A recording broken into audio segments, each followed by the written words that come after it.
ما شاء الله لا حول ولا قوة إلا بالله العلي العظيم. أعوذ بالله السميع العليم من الشيطان اللعين الرجيم. بسم الله الرحمن الرحيم. الحمد لله رب العالمين. الصلاة والسلام على أشرف الأنبياء والمرسلين والشهداء والصديقين وجميع عباد الله الصالحين. حبيب العالمين وخاتم النبيين وسيد المرسلين وشفيع المذنبين سيدنا ونبينا وشفيع ذنوبنا وطبيب نفوسنا وحبيب قلوبنا مولانا مولى الثقلين جد الحسن والحسين بالقاسم محمد وآله الطيبين الطاهرين المعصومين المنتجبين المنتخبين.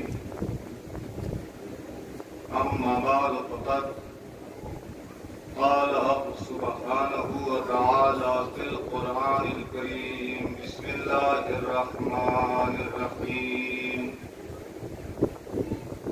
والعصر إن الإنسان لفي خسر إلا الذين آمنوا وعملوا الصالحات وتواصوا بالحق وتواصوا بالصبر.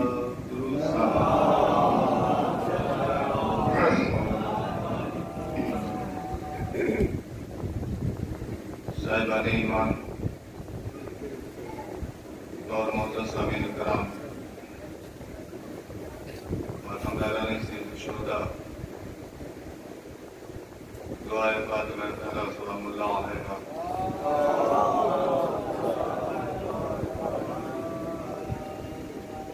یہ مجھے معلوم ہے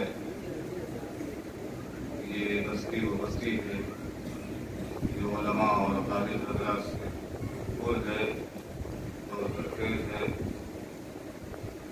ماشاءاللہ آپ مسلسل مجلسوں میں شرکت کر رہے ہیں اور اپنے اپنے طور پر اور اپنے اپنے ظرف کے حساب سے فیضیاب بھی ہو رہے ہیں. علماء کی موجودگی میں میں نے جس آیت کریمہ کا آپ کے سامنے انتخاب کیا ہے وہ آیت کریمہ اور وہ سورہ ایسا ہے کہ جسے آپ نے نہ جانے کتنی دفعہ سنا ہے اور نہ جانے کتنی دفعہ تلاوت کی ہے. ایک مدت کے بعد اور ایک عرصے کے بعد آپ کی خدمت عالیہ میں حاضری اور زادری کی توفیق حاصل ہو رہی ہے اور یہی وہ پروگرام اور یہی وہ جلوس، یہی وہ پیشی کا ماتم اسی کے عنوان سے آپ کے درمیان میں حاضر ہوتا رہا. آج پھر ایک بار موقع ملا ہے آپ کے سامنے گفتگو کرنے کا. ظاہر سی بات ہے کہ یہ مجھے بتانے یا مجھے سمجھنے کی ضرورت نہیں ہے کہ اسی کا مجمع کیسا ہے اور کیا چاہتا ہے. الحمدللہ آپ ممکن ہے اس میں چہرے سارے ایسے لگ رہے ہیں کہ جو مجھے پہلی دفعہ سن رہے ہیں. پریشان ہونے اور گھبرانے کی کوئی بات نہیں، اس لیے کہ مجلس حسین اور فرش حسین ذکر حسین، یہ جو کہا جاتا ہے کہ سرمایہ زندگی ہے، یہ سچ ہے. اگر یہ ہمارے درمیان میں نہ ہو تو آپ یقین کیجیے کیجیے کہ ہماری پہچان بھی چلی جائے اور ہمارا ایمان بھی چلا جائے. توجہ رہتا ہے، ہماری پہچان بھی چلی جائے گی اور ایمان بھی چلا جائے گا. یہ واحد ایسی دولت ہے فرش حسین کہ جس نے ہماری پہچان کو بھی بچا رکھا ہے اور ہمارے ایمان کو بھی بچا رکھا ہے. توجہ رہ جانے محترم، ایک ایک لفظ پر اور ایک ایک جملے پر میں آپ کی توجہ چاہوں گا اور میں کوشش کروں گا کہ جتنی دیر میں آپ سے وابستہ ہوں بس اتنی دیر آپ اس سے بھی جڑے رہیے. اس لیے کہ کبھی کبھی کیا ہوتا ہے کہ کوئی خطیب، کوئی مولوی، کوئی ذاکر امپورٹنٹ بات کرنا چاہ رہا ہو، امپورٹنٹ میسج دینا چاہ رہا ہو، اور اتنی دیر کے لیے اگر آپ کا ذہن ڈائیورٹ ہو جائے تو قیمتی بات آپ کے ذہن سے خارج ہو جاتی ہے. اس لیے اتنی دیر تک آپ مجھ سے جڑے رہیے جتنی دیر میں آپ سے جڑا ہوا ہوں. آپ مسلسل طور پر مجلسوں میں شرکت کر رہے ہیں، یہ مجھے معلوم ہے، لیکن یہ یاد رہے کہ پوری دنیائے انسانیت کے اندر اگر ہدایت کا کوئی راستہ ہے تو وہ مجلس حسین اور فرش حسین ہے. نہ اس سے بڑا کوئی ہدایت کا راستہ تھا، نہ ہے، نہ ہوگا. اب میں نے گفتگو بہت آسان اور سادہ زبان میں چھیڑ دی ہے اور آپ کے مزاج سے قریب ہونے کے لیے، تاکہ آپ مجھ سے جڑ جائیے اور میں آپ سے جڑ جاؤں. تو اس کا مطلب یہ ہے، دو چار کی طرح بات بالکل صاف ہے کہ ذکر حسین سے بڑی دولت نہ تھی، نہ ہے اور نہ ہوگی. کیوں؟ اس لیے کہ ان مجلسوں میں ہمارے آباء و اجداد کا ذکر نہیں ہوتا، ان مجلسوں میں ان کا ذکر ہوتا ہے جس کی وجہ سے ہماری پہچان برقرار ہے. توجہ ہے، ان کا ذکر ہوتا ہے جن کے ذکر سے ہماری پہچان برقرار ہے. اور عزیزان محترم، یہ بہت قیمتی جملہ میں آپ کے درمیان کہنے جا رہا ہوں. شاید اس سے ہم نے اور آپ نے محسوس کیا ہو یا نہ کیا ہو، لیکن دشمنوں نے بہت قریب سے آ کے اسے محسوس کیا ہے کہ فرش حسین کتنی بڑی طاقت ہے. دشمنوں نے بہت قریب سے آ کے محسوس کیا ہے کہ فرش حسین کتنی بڑی طاقت ہے. اور اگر محسوس نہ کیا ہوتا تو ایک زمانے سے یہ سازش نہ چلی آتی کہ مجلس حسین کو روک دیا جائے، فرش حسین کو روک دیا جائے، ذکر حسین کو روک دیا جائے، اسے ختم کر دیا جائے، اسے تباہ کر دیا جائے، اسے نیست و نابود کر دیا جائے. اسے ہم نے اور آپ نے محسوس نہیں کیا، لیکن جو اس کے مخالفین ہیں انہوں نے خوب محسوس کیا. اور محسوس کرتے کرتے اس سال تو ایسا ہوا کہ آپ کے مشاہدے میں بات آ گئی کہ کتنی پابندیوں کے باوجود بھی ہم مجلس حسین کر رہے ہیں. میں آپ سے انصاف سے پوچھنا چاہتا ہوں، یہ بتائیے کہ جو سال گزشتہ آپ مجلسیں کرتے چلے آئے ہیں، ان مجلسوں میں اور اس سال کی مجلسوں میں فرق رہا یا نہیں رہا؟ تو سب پلٹ کے یہی جواب دیتے ہیں کہ پہلے بھی مجلسیں ہوتی تھی اور اس بار بھی مجلسیں ہو رہی ہیں. میں نے کہا یہ بتاؤ کہ مجلسیں بڑھی ہیں یا گھٹی ہیں؟ یہ بتاؤ مجلسیں بڑھی ہیں یا گھٹی ہیں؟ تو آنے والے مجلس میں ہر ایک افراد کھڑا ہو کے یہی کہتا ہے مولانا مجلسیں گھٹی نہیں ہیں، مجلسیں بڑھی ہیں. توجہ رہے، مجلسیں گھٹی نہیں ہے، مجلسیں بڑھی ہیں. تو بڑھنا اس بات کی دلیل ہے کہ مٹانے والے کمزور ہیں، بڑھانے والا طاقتور ہے. توجہ ہے دیدار محترم، اس کا مطلب یہ ہے کہ اسے گھٹانے والے کمزور ہیں اور بڑھانے والا طاقتور ہے. اب میں گھوسی کی سماعت کی نظر کر رہا ہوں، قیمتی جملہ، تاکہ بات یہیں سے جڑ جائے اور مجلس عام ہو جائے. دیدار محترم، آپ کے مزاج سے جڑ کے، آپ کی سماعت سے جڑ کے ایک عام جملہ کہنے جا رہا ہوں. شاید آپ نے پہچانا نہیں کہ روکنے والی جو قوت تھی اسے محتاج زمانہ کہا جاتا تھا. توجہ رہے، توجہ. روکنے والی جو قوت تھی اسے محتاج زمانہ کہا جاتا تھا، لیکن جو بڑھانے والی طاقت تھی اسے امام زمانہ کہا جاتا.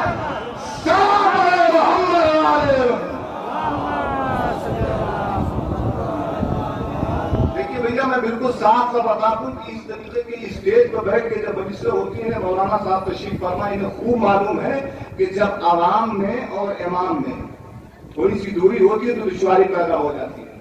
آپ کو یہ لگ رہا ہے کہ میں آپ سے قریب نہیں ہوں اور مجھے بھی یہ لگ رہا ہے کہ مجمع مجھ سے قریب نہیں ہے نا دیدار محترم؟ تو یہ تھوڑا سا فاصلہ آتا تو لگتا ہے کہ ڈسٹرب ہو رہا ہے، لیکن ایسا نہیں ہے. بات جو قیمتی وہ آپ تک پہنچ جانی چاہیے. کیوں؟ اس لیے کہ دیدار محترم ایک ایک لفظ پر توجہ رہے کہ وہ یہی سمجھتے تھے کہ ہماری طاقت اتنی ہے کہ مجلس کو روک لے جائیں گے، ہماری قوت اتنی ہے کہ مجلس کو ہم مٹا دیں گے، ہماری قوت اتنی ہے کہ مجلس کو ہم تباہ و برباد کر دیں گے، فرش حسین کو روک دیں گے. عزیزان محترم قیمتی جملہ یاد رہے، یہ تو بھول جانے والی بات ہے نا، اور اسے ہمیں فکر کرنے کی ضرورت نہیں ہے کہ کیسے ہوگی، کیسے بچے گی، کیسے کریں گے. اس لیے کہ ایسے ماحول میں بی بی زینب نے فرش حسین کو بچھایا. توجہ ہے، ایسے ماحول میں بی بی زینب نے فرش حسین کو بچھایا، اور بچھایا کوئی عام چوراہے پر نہیں، یزید کے محل میں. توجہ ہے، یزید کے محل میں، اور یزید کے محل میں بچھا کے فرش حسین جناب زینب نے رہتی دنیا تک ایک پیغام عام کر دیا، اور قیامت تک آنے والی نسلوں کو یہ بتا دیا کہ جہاں میں فرش حسین بچھا رہی ہوں اس سے بڑی زمانے کی کوئی طاقت نہیں تھی، اس سے بڑی زمانے کی کوئی طاقت نہیں تھی. لیکن زینب نے بچھا کے یہ اعلان کر دیا تاکہ رہتی دنیا تک یہ پتہ چل جائے کہ بچانے والا کتنا طاقتور ہے، مٹانے والا کتنا کمزور ہے. صلوات محمد علیہ.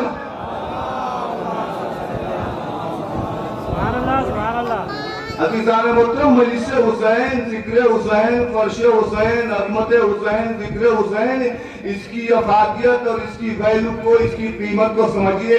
ہم بہت آسانی سے سمجھ لیتے ہیں عزیزان محترم کی چونکہ مجلس ہوتی ہے ہم چلے جاتے ہیں، اس لیے ہم اس کی قوت کو اور اس کی طاقت کو اور اس کی عظمت کو ہم محسوس نہیں کرتے. لیکن آپ تو یہ جان رہے ہیں نا کہ معاشرے میں، سماج میں صرف ایک ہی پارٹی نہیں چلتی، ورودھی پارٹیاں بھی ہوتی ہیں کہ نہیں ہوتی ہیں؟ بہت ساری پارٹیاں ہوتی ہیں جو یہ چاہتے ہیں کہ اس کو سائلنٹ کر دیا جائے، اسے روک دیا جائے کہ نہیں عزیزان ہوتا.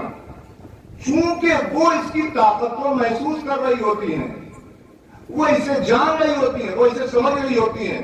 آپ دیکھیے کہ کمال ہے مجلس حسین کا، کمال ہے فرش حسین کا، کمال ہے ذکر حسین کا کہ صرف اور صرف مجلس حسین ہی ایسی دولت ہے کہ جو سال کے 365 دنوں میں بس ایسے ہی مہینے محرم الحرام اور صفر المظفر کے آتے ہیں جس مہینے کے آتے ہی انسان کا مزاج بدل جاتا ہے. توجہ رہے، انسان کا مزاج بدل جاتا ہے، انسان کا شعور بیدار ہو جاتا ہے، عقل کام کرنے لگتی ہے، خرد جاگ جاتا ہے، امنگ بیدار ہو جاتی ہے. اور یہی انسان اتنا مزاج بدل جاتا ہے کہ وہ یہ چاہتا ہے کہ اپنے گھر کو چھوڑ دیا جائے، اپنے گاؤں کو چھوڑ دیا جائے، اپنے قریے کو چھوڑا جائے، اپنے منطقے کو چھوڑا جائے، اپنے ضلع کو چھوڑا جائے، اپنے شہر کو چھوڑا جائے. حد یہ ہے کہ ملک کو بھی چھوڑ دیتا ہے، یہ سوچ کے چھوڑ دیتا ہے کہ چلو دولت کو اکٹھا کر لیا جائے، ثروت کو جمع کر لیا جائے، مال کو اپنے پاس جمع کر لیا جائے، اکٹھا کر لیا جائے. لیکن جیسے ہی محرم کا چاند آتا ہے، مجلس حسین کا فرض بچھنے لگتا ہے تو اس کا مزاج بدل جاتا ہے. کل تک جو فکر کر رہا تھا جمع کرنے کی، آج وہ فکر کرنے لگا کہ یہ بھی تقسیم کر دیا جائے، یہ بھی بانٹ دیا جائے، یہ بھی ڈیوائڈ کر دیا جائے. پہچانی عزیزان وہ تب مجلس حسین اور عظمت حسین کو اس کی فکر جاتی ہے، کہتی ہے کہ چلو یہ بھی تقسیم کر دو، یہ بھی بانٹ دو، یہ بھی لٹا دو، یہ بھی دے دو، وہ بھی دے دو. میں قریب ہو کے اس سے پوچھتا ہوں کہ یہ بتاؤ جس چیز کو تم اکٹھا کرنے کے لیے نہ جانے کتنی محنتیں کرتے رہے، نہ جانے کتنی مشقتیں کرتے رہے، نہ جانے کتنی صحبتیں اٹھاتے رہے، نہ جانے کتنی تکلیفوں کا سامنا کیا، نہ جانے کتنی صحبتوں کو برداشت کیا، لیکن آج تمہیں کیا ہو گیا ہے کہ جیسے ہی مجلس حسین کا مہینہ آتا ہے تمہاری فکر بدل جاتی ہے کہ یہ بھی تقسیم کرو، وہ بھی تقسیم کرو، یہ بھی بانٹو، وہ بھی بانٹو. پلٹ کے وہی جواب دیتا ہے مولانا آپ کو پتہ نہیں. آپ کو جان لینا چاہیے کہ جمع ہم کسی اور وجہ سے کرتے ہیں لیکن لٹاتے ہم کسی اور کے نام پر ہیں. ہم نے کہا کیوں؟ کہا ہمیں یہ پتا ہے کہ جس کے نام پر لٹایا جا رہا ہے وہ لیتا نہیں ہے، دے دیتا ہے. توجہ رہے، وہ لیتا نہیں ہے، دے دیتا ہے. میں نے کہا جملے میں بات کرو. کہا جملہ یہ ہے آپ کو پتا نہیں یہاں کا لوٹنے والا برباد ہوتا ہے, لٹانے والا آباد ہوتا ہے. سب محمد والے محمد. پہچانیے عزیزان محترم, یہ مجلس حسین جس سے ہم بہت آسان سمجھتے ہیں, یہ عزیزان محترم بہت آسان نہیں ہے. اس کی عظمت اور اس کی ویلو, اس کی وقار, اس کی قیمت کو سمجھیے کہ یہ مجلس حسین جو بہت آسانی سے فرش بچھ جاتا ہے اور اسے بہت آسانی سمجھتے ہیں عزیزان محترم. یاد رہے یہ مجلس حسین اور یہ فرش حسین, اس میں ہم جیسے پستیوں میں رہنے والے بشر کو آسمان پر بیٹھنے کی دولت فراہم کرتی ہے. اب آپ یہ سوچ رہے ہوں گے کہ مولانا نے منبر سے اسے آسمان کیسے کہہ دیا. توجہ ہے, یہ زبان اردو کی تنگی ہے, ورنہ اسے تو کہنا چاہیے آسمانوں کا آسمان. فرش حسین وہ دولت ہے جسے آپ آسمانوں کا آسمان کہیں تو بھی اس کی بھرپائی اور اس کی پورتی نہیں ہو سکتی. کیوں؟ تعریف کر دوں, سنی ہوئی بات ہے عزیزان محترم, آپ کے درمیان نہ جانے کتنی دفعہ سنی ہوئی ہے. ہم اسے آسمانوں کا آسمان کہیں تو بھی کم ہے. کیوں؟ اس لیے کہ آسمان کی تعریف اور آسمان کی حقیقت اور آسمان کی اوقات کیا ہے. آسمان کی تعریف اور آسمان کی حقیقت یہی ہے کہ پروردگار عالم نے نبی اکرم کو بلایا, نبی اکرم گئے اور جانے کے بعد جلدی سے میں تمام کر دوں, جملے میں بات سمیٹ دوں. گئے جب منزل وہاں تک آئی جہاں پہ جبریل نے ساتھ چھوڑا. توجہ ہے, جہاں پہ جبریل نے ساتھ چھوڑا اور چھوڑنے کے بعد کہا یا نبی اللہ, اس سے آگے میری جانے کی حیثیت نہیں ہے, اس سے آگے میری جانے کی قوت نہیں ہے, اس سے آگے بس آپ ہی جا سکتے ہیں. مزید آئی نا, جبریل رکے یا نہیں رکے؟ رکے. اب نبی اکرم جانا چاہتے ہیں, لیکن جانے سے پہلے نبی اکرم نے سوچا کہ نالین کو اتار دیا جائے. اور کیجیے گا, نبی نے نالین کو اتارنا چاہا, آواز مشیت آئی, میرے نبی نالین کو اتارنا نہیں, نالین سمیت چلے آؤ. میرے نبی نالین کو اتارنا نہیں, نالین سمیت چلے آؤ. میں نے کہا پروردگار نالین کو اتارنے سے کیا ہوا مسئلہ؟ آواز قدرت آئی, تمہیں پتا نہیں یہ تمہاری نالین تھوڑی ہے, نبی کی نالین ہے. ہائے ہائے ہائے, توجہ ہے, تمہاری نہیں ہے, یہ نبی کی نالین ہے. میں نے کہا مطلب کیا ہے؟ کہا نالین سمیت بلا رہا ہوں تاکہ دنیا کو آسمان کی اوقات پتا چل جائے کہ نبی کی نالین سے اچھا یہ آسمان تھوڑی ہے. توجہ ہے, نبی کی نالین مبارک سے یہ آسمان اچھا تھوڑی ہے. میرے نبی نالین سمیت چلے آؤ, نالین سمیت چلے آؤ, نالین سمیت چلے آؤ.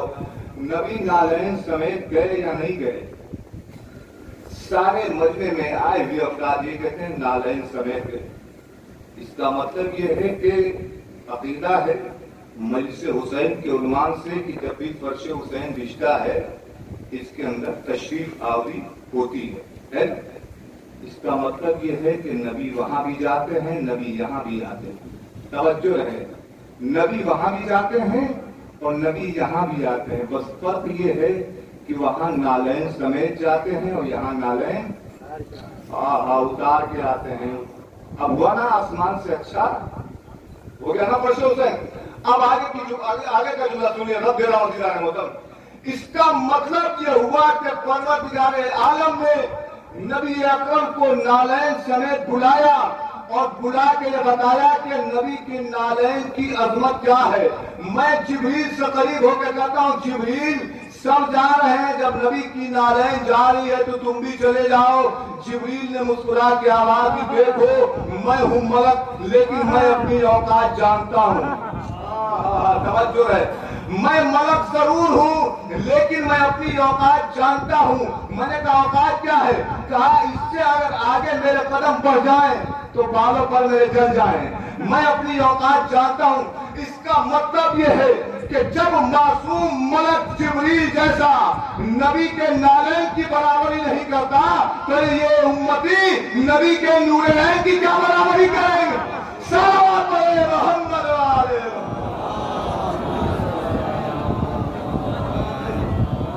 پہچانیے عزیزان محترم، یہ تو مجلس حسین ہے جس سے ہم بہت آسان اور بہت دشواریوں کے ساتھ ملنے والی یہ چیز جسے ہم بہت سہل اور بہت سبک سمجھ لیتے ہیں، نہیں عزیزان محترم، یہ قیمتی سرمایہ ہماری زندگی کا، اور ایسا قیمتی سرمایہ کہ جہاں پر ہمارے آنے سے پہلے اس فرش حسین پر وہ ہستیاں آ کے بیٹھ جاتی ہیں جن ہستیوں کی بنیاد پر یہ کائنات ٹکی ہوئی ہے نا کہنا ہوتا۔ یہ عقیدہ ہر شیعہ افراد کا ہے کہ وہ ہستیاں آ جاتی ہیں، لیکن ہمارے یہاں ایک دستور رائج ہو گیا ہے، اور الحمدللہ خدا کرے کہ اس بستی میں نہ ہو، دستور یہ رائج ہو گیا ہے کہ جب سوز خانی شروع ہو جائے تو مجلس حسین میں جایا جائے، جب سوز خانی ختم ہو جائے تب مجلس حسین میں جایا جائے، جب خطیب منبر پر بیٹھ جائے تب مجلس حسین میں جایا جائے، جب خطیب مسائل تک آ جائے تب مجلس حسین میں آیا جائے۔ یہ فکر ہوگا کہ نہیں ہوگی انتظار ہوتا؟ آپ دیکھ لیجیے یہاں کے علماء حضرات نہ جانے کتنی بستیوں میں آتے جاتے رہتے ہیں، ان کا بھی سابقہ اور اس کے نیچے کے واقعات ان کے سامنے بھی گزرتے رہتے ہیں کہ نہیں انتظار ہوتا؟ یہ انسان کا آہستہ آہستہ مزاج بدلتا جا رہا ہے۔ کیوں؟ اس لیے کہ ہم نے اپنی ضرورت کو مقدم رکھا، فرش حسین کو کم سمجھا۔ اگر ہم اپنی ضرورت کو پیچھے رکھتے اور فرش حسین کو آگے رکھتے تو آج جتنی دشواریوں کا سامنا کرنا پڑ رہا ہمیں دو چار نہیں ہونا پڑتا۔ توجہ رکھ عزیزان محترم، شاید بات کے ناطق ہو عزیزان محترم، یاد رہے کہ یہ فرش حسین وہ دولت اور وہ سرمایہ ہے کہ جہاں انسان آ کے بیٹھ جائے تو انسان کی موت واقع نہیں ہو سکتی، اور اگر آ بھی جائے تو حدیث معصوم ہے کہ مرنے والا مرے گا لیکن شہید مرے گا۔ کلیئر ہے بات؟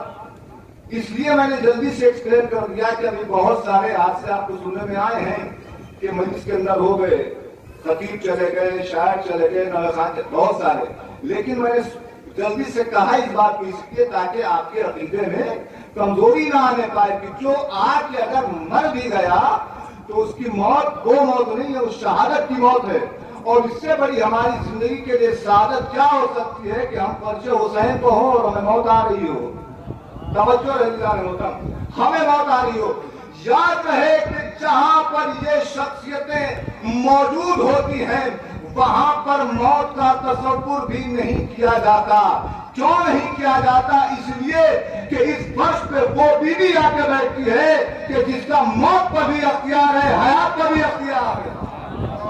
توجہ ہے، وہ بیوی آ کے بیٹھتی ہے کہ جس کا موت پر بھی اختیار اور حیات پر اختیار۔ بھیا آپ کا سنا ہوا واقعہ ہے، نبی اکرم موجود ہیں، آنے والا داخل الباب کر رہا ہے، بیوی نے فرمایا کہ میرے بابا آرام کر رہے ہیں، بابا کی آنکھ کھلی، پوچھنا شروع کیا، بیٹی نے جواب دیا نہ جانے کون ہے جو داخل الباب کیا جا رہا ہے۔ نبی اکرم نے آواز دی، بیٹی یہ تیرے درد کا فیض ہے کہ وہ ملک الموت بھی بنا تیرے اذن کے آ نہیں سکتا۔ توجہ ہے، توجہ عزیزان وطن، شاید دل کی بات ہے، بیٹی یہ تیرے درد کا فیض ہے کہ ملک الموت بغیر اذن کے تیرے اندر نہیں داخل دروازے پر نہیں دروازے پر آئے گا لیکن اندر داخل نہیں ہو سکتا۔ اس کا مطلب یہ ہے کہ نبی اکرم کی اکلوتی بیٹی جناب فاطمہ کو یہ شرف حاصل ہے کہ جہاں پر آ کے بیٹھ جائیں وہاں موت کا گزر نہیں ہو سکتا۔ کیوں؟ وہ سلیمان کا محل تھا، یہ زہرا کا مقام۔ وہ سلیمان کا محل تھا، یہ ہے زہرا کا مقام۔ اس کی سب فرد مشیت کی زبان رکھتے ہیں، گھر میں آ جائے وہ زہرا کی اجازت کے بغیر، اتنی ہمت ملک الموت نہ ہے۔ صلوات محمد والے محمد۔